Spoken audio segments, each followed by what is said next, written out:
dia encontramos-nos em pleno Douro Vinheteiro, precisamente numa das quintas mais célebres de São João da Pesqueira, chamada Quinta de Sidró. Andam a Vidimar Branco e, portanto, gente de fora, já isto é tudo imigração, portanto vemos que é uma vinha de vinhos brancos, normalmente tem rega gota a gota, é uma vinha moderna. Aqui tem várias castas, entre as quais o Alvarinho também. O Alvarinho que também se dá na região do Douro. Vemos lá ao fundo a Carazeda de Anciães, aquelas serras são Carazeda de Anciães, por trás deles. E ali ao fundo o ermo de São Salvador. Dá para mais ou menos perceber as capelinhas do ermo de São Salvador, construído por Frei Gaspar no século XVIII, depois de uma viagem à Terra Santa.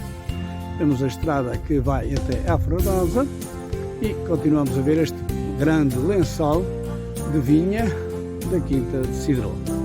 Mais adiante, lá ao fundo, aquela serra que nos traz chuva ou sol ou bom tempo, chamada Serra da Senhora do Monte, cuja festa foi no dia 1 de setembro, que deu a feira anual, uma das mais antigas feiras francas do país. Estamos junto à Capelinha da Senhora do Rosário, uma capelinha construída em 1574. É de grata recordações para mim, porque a minha mãe, quando passava aqui, tínhamos ali uma terra, uma propriedade, que nos dava milho, trigo, há todas as espécies de frutas. Passávamos aqui para irmos trabalhar e sempre se encomendava à Nossa Senhora do Rosário. Um grande pano de vinha deste lado, que é as Quintas de Quevedo, tem lá em cima a sua adega. E, portanto, também aqui vos quero mostrar já como agora como é a recolha das uvas. Usam-se estes balsões. Para mim também nunca tinha visto estas têm ali aquelas uvas. Carregam-nas depois para cima deste caminhão que está aqui. Estás a ver? Está já carregadinho. Um caminhão imenso.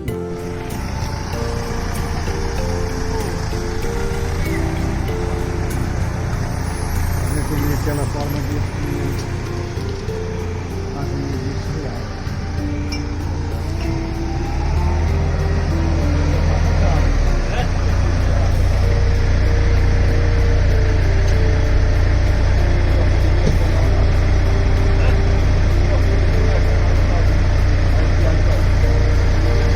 esta máquina ali dentro, esta no carro, não é? Botei no carro.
Pois é neste ambiente de vindimas que eu vos apresento as leituras do próximo domingo, que é o 23º domingo do tempo comum, que nos fala em que Jesus nos apresenta as condições para os que o querem seguirem.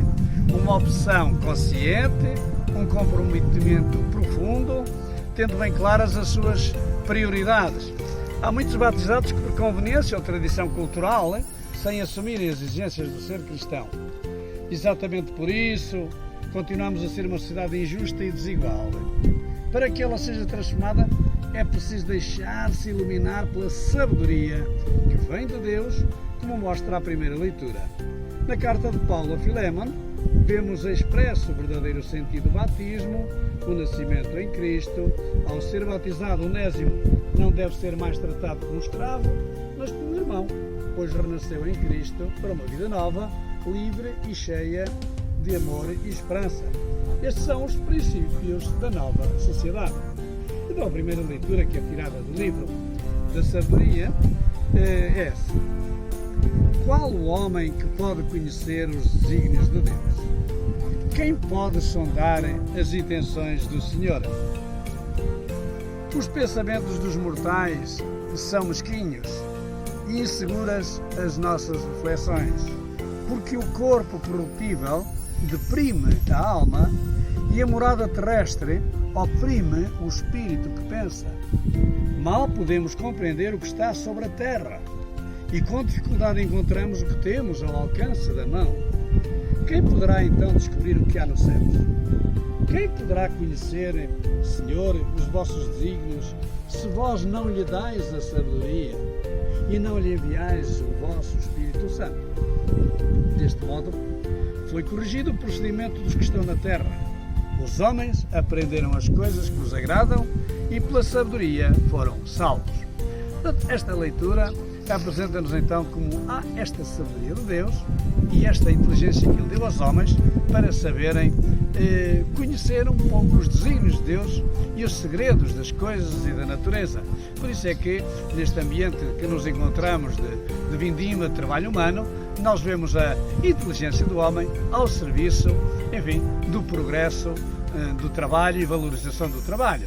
Vimos aqui alguns trabalhadores do oeste, Bangladesh talvez, volta mais um trator, e eles têm estes balsões da Real Companhia Velha, e pronto, e num instante levantam estes balsões para o caminhão que está praticamente a ser carregado. Portanto, mais uma etapa que estás a ver, na maneira em como ele pois, aproxima o tratorzinho e depois catapulta para cima do caminhão, portanto, estes balsões que os vindimadores trouxeram lá da vila. O Salmo responsorial, Senhor, tendo sido nosso refúgio através das gerações, vem significar precisamente esta humildade do homem diante de Deus. Vós reducis o homem ao pó da terra e dizeis voltai, filhos de Adão, os 1000 anos a vossos olhos são como o dia de ontem, que passou e como a vigília da noite. Portanto, mostra a confiança no Senhor, que é o Senhor da vida. Depois vem a segunda leitura, como já falámos, que era a carta de São Paulo ao seu grande amigo Filémon, a respeito do seu escravo Filémon. E, portanto, para que não haja mais escravos, mas homens livres, e que o aceite segundo os desígnios do Senhor. O Evangelho deste domingo fala-nos das condições de ser discípulo. Eu vou ler só um bocadinho. Naquele tempo seguia Jesus uma grande multidão. Jesus voltou-se e disse-lhes: se alguém vem ter comigo e não me preferir ao pai, à mãe, à esposa, aos filhos, aos irmãos, às irmãs e até à própria vida, não pode ser meu discípulo. Quem não toma a sua cruz para me seguir, não pode ser meu discípulo. Quem de vós, desejando construir uma torre, não se senta primeiro a calcular a despesa para ver se tem como terminá-la? Não suceda que depois de assentar os alicerces se mostre incapaz de a concluir e todos os que olharem comecem a fazer troça dizendo: este homem começou a edificar, mas não foi capaz de concluir. Qual é o rei que parte para a guerra contra outro rei e não se senta primeiro a considerar se é capaz de se opor com 10.000 soldados àquele que vem contra ele com 20.000? Aliás, enquanto o outro ainda está longe, manda-lhe uma delegação a pedir as condições de paz. Assim, quem de entre vós não renunciar a todos os seus bens, não pode ser meu discípulo. Afinal, acabei por ler todo o texto do Evangelho deste domingo, que é São Lucas, capítulo 14, 25 a 33, e no qual, neste texto, então, Jesus apresenta as condições de ser discípulo.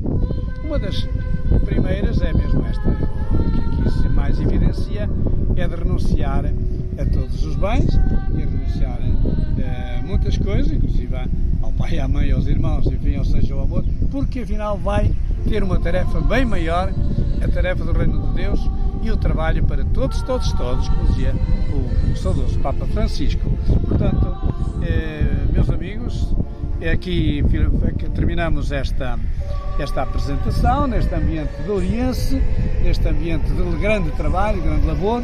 As gentes de Douro são gentes laboriosas e que, na verdade, são capazes de grandes sacrifícios, de transformar a terra que parece que é só rocha, que não tem uvos, e, no entanto, plantam estas vergônteas destas videiras que vão buscar a umidade lá bem do fundo e, com o calor do sol, produzem este que é o néctar dos deuses, como se chama o vinho do Porto. Muito obrigado pela vossa atenção.